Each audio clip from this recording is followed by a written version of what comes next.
Hello, everyone in the game design class, Mr. Baez, all of the cool kids. I have just finished the challenge project for Unit 1, and I'm going to be demonstrating, I'll be showing you out everything. So let's look at what exactly we are asked to do in the challenge for 1.1. So we get a broken driving simulator, a flight simulator, and we're supposed to fix it.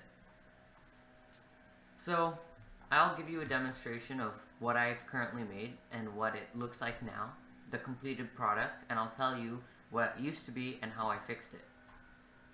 So right now we have this nice plane simulator.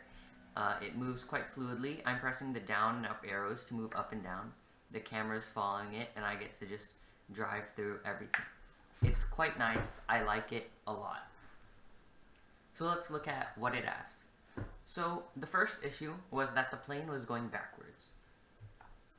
I fixed this by changing the way that the vector 3 was pointed. Instead of the vector 3 being pointed backwards, it's now pointed forwards, which is why it moves forward. Second issue, the plane was moving too fast. This was a very simple fix. I messed around with the variables before finding a correct and manageable speed that I liked, of which I put that in the code as the base speed and then turned everything private so I wouldn't have to worry about it later. Number 5, the plane was tilting automatically. We want to make it so that the plane tilts when the user presses the up and down arrow and not on its own. This took a little bit of studying. I went back and I reviewed some of my previous instructions, and I finally fixed it when in my scripts when I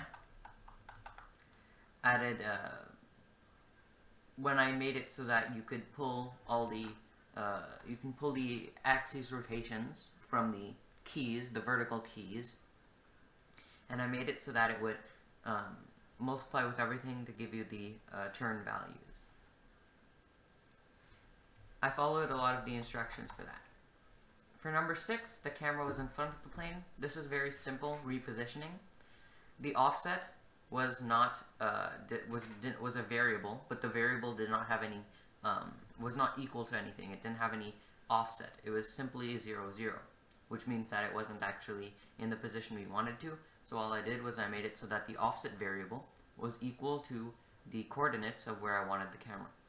Then I also rotated the camera in the normal view to change where it was pointed. Number 7, the camera was not following the plane.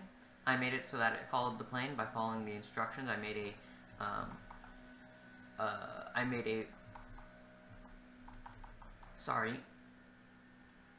a follow player X, and I added the transform position so that it would always follow the plane.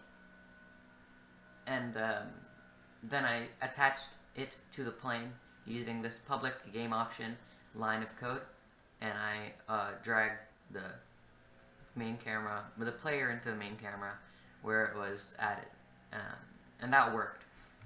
So that step is completed now. I've also completed the bonus, the propeller spin. If you notice, when we start up the game, the propeller is spinning.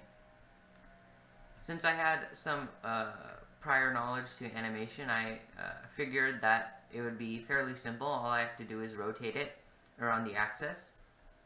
And since we already learned how to rotate around the axis from the car, all I had to do was rotate it.